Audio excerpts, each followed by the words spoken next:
আচ্ছা সমস্যা নাই, তাহলে যাও। 2 নম্বর গেটে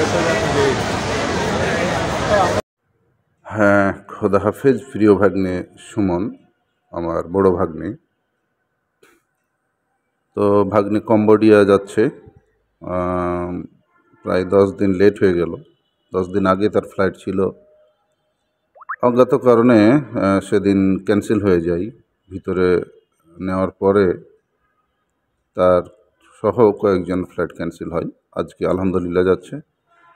তো এইখানে আজকে যখন সে যাচ্ছে, সে পরিবারের বড় ছেলে, তাকে বিদায় জানাতে আমার ছোট 2 ভাগ্নে, অর্থাৎ 3 ভাইয়ের আর বাকি 2 ভাই। সুজন গাজীপুরে থাকছে এবং সাগর ঢাকায় থাকছে। 2 ভাই বড় ভাইকে সি অফ জানাতে এয়ারপোর্টে উপস্থিত হয়েছেন। এটি দেখে খুবই ভালো লাগলো, খুবই ভালো লেগেছে। দোয়া করি সে যেন খুব ভালোভাবে নিরাপদে কম্বোডিয়া গিয়ে পৌঁছে এবং সৎকর্মে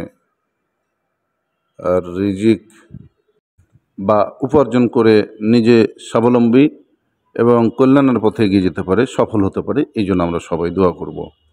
সুমন হলো বংপুরের রহনপুর ইউনিয়ন তথা বংপুরের খুবই পরিচিত একটা ছেলে, খুবই ধৈর্যশীল এবং সামাজিক, যার অসামাজিক কোনো রিপোর্ট নেই। তো ভাগ্নের এই বিদায়ের আজকে যদিও সবার আমাদের মনটা খারাপ, কিন্তু এটাও ভালো লাগার কারণ যে সে একটা ভালো কাজে যাচ্ছে। ওখানে আমাদের আরও ভাতিজা, নাতনি, জামাই সবাই রয়েছে। ওখানে আশা করি ভালো থাকবে। সবাই মিলে অফ ডেগুলোতে হয়তো আড্ডা দিতে পারবে, দেখা সাক্ষাৎ করতে পারবে।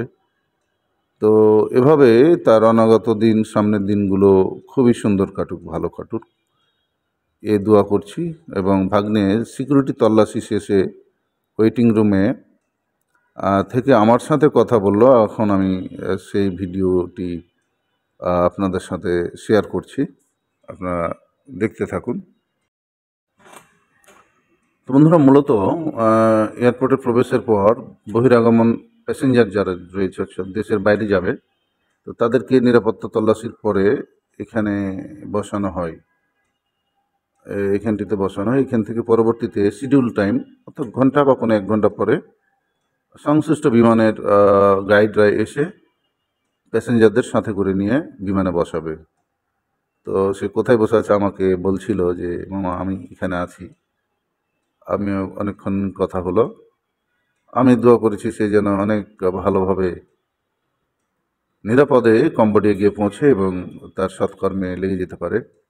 আমি একটু আগেই বললাম, ওখানে আমাদের আত্মীয় স্বজন, আমার ভাতিজা মিঠু সহ, নাতনি সহ আর এক পোতা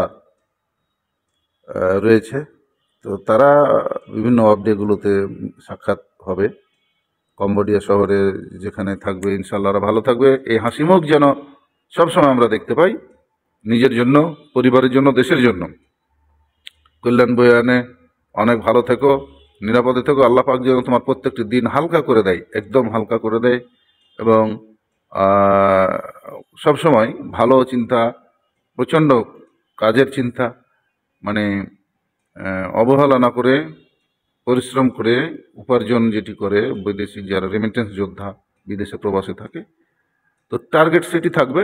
হ্যাঁ, পাশাপাশি ধর্মীয় কাজ, নামাজ আদায় করবে। ইনশাল্লাহ দেখবে তোমার সময় কোন দিক দিয়ে চলে যাবে টের পাবে না। এবং কাজ শেষে পরিবারের সাথে যোগাযোগ এটি যেন থাকে। এখানে তোমার যাওয়ার পিছনে অনেক গল্প তৈরি হলো, অনেক গল্প, অনেক লড়াই হয়ে গেল, অনেক হয়রানি হয়ে গেল। এক জায়গায় বিপুল পরিমাণ টাকা দেওয়ার পরে সেখান ব্যর্থ।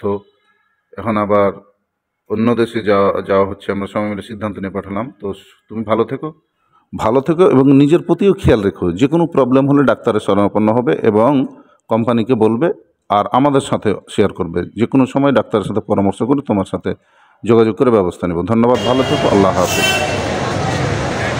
হ্যাঁ, তো বন্ধুরা আজকে এই পর্যন্তই। সুমনের এই শুভ বিদায় ক্ষণটি একটু ফ্রেমে বন্দি করে রাখার জন্য ভিডিওটি মূলত পাঠিয়েছে সুজন। ধন্যবাদ সুজন এবং সাগরকে তারা সেখানে উপস্থিত হওয়ার জন্য। ধন্যবাদ নুসরাতকে এবং বৌমাকে। সবাই ভালো থেকো, সুখে থেকো, শান্তিতে থেকো। সবার জন্য প্রাণ ঢালা অভিনন্দন, শুভেচ্ছা এবং দোয়া। আল্লাহ হাফেজ।